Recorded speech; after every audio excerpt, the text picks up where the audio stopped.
basketball of the season because Ginobili is now healthy.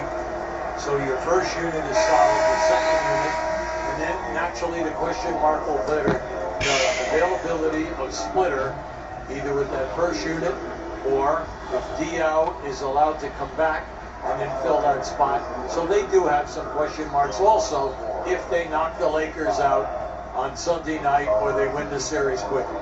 It'll be Denver or Golden State. And that game's going on ESPN2 right now. 5:45 left. Golden State leading by 2. So hop over there if you want to watch. Wow. So there's the conclusion of Game 3.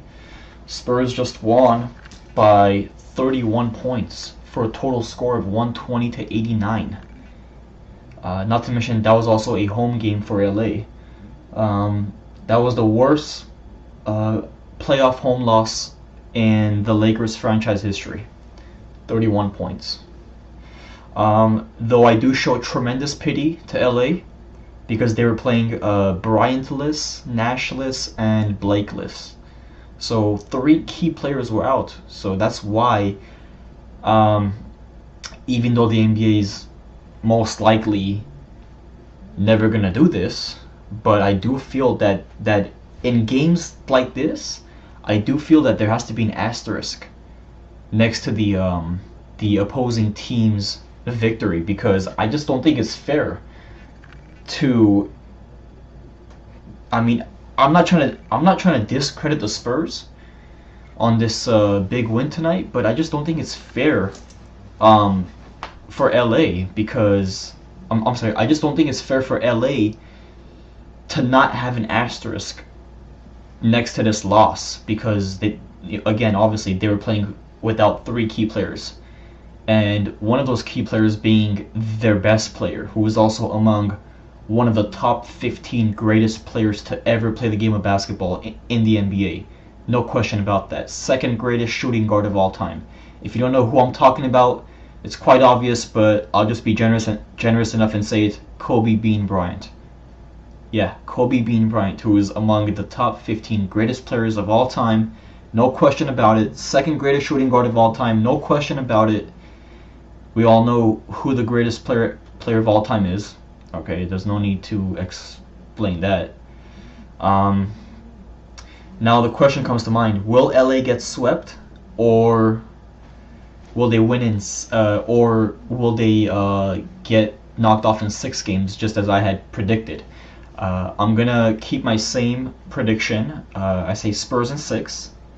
If I'm wrong, I'm wrong. If I'm right, I'm right. You know, I'm not gonna change my prediction just because LA lost their first 3 games. Okay, obviously going down 3-0 tonight.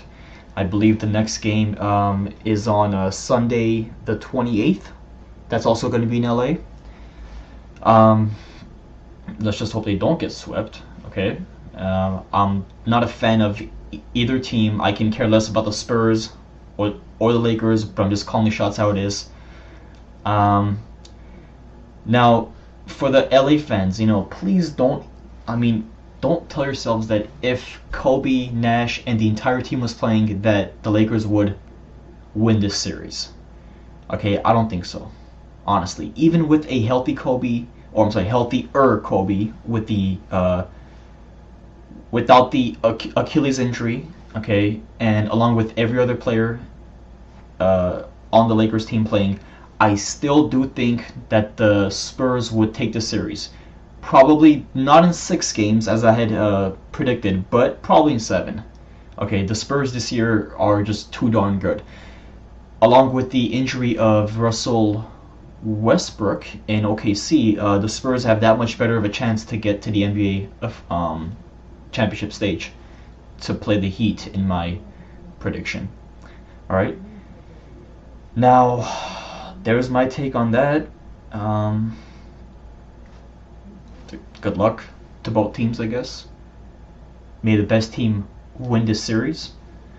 Again, Laker fans, I'm sorry, but if you guys feel dejected, which I'm pretty sure you guys do, I know exactly how dejected you guys feel, because if anything, the Bulls fans last season had it worse, because Derrick Rose, the #1 player on the team, went down with a ACL injury.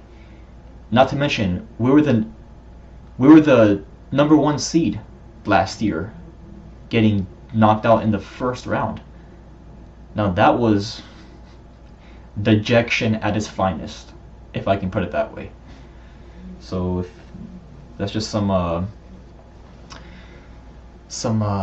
encouraging words for you Laker fans out there. All right. Again, may the best team win, and I will get to you guys soon. All right. Take care.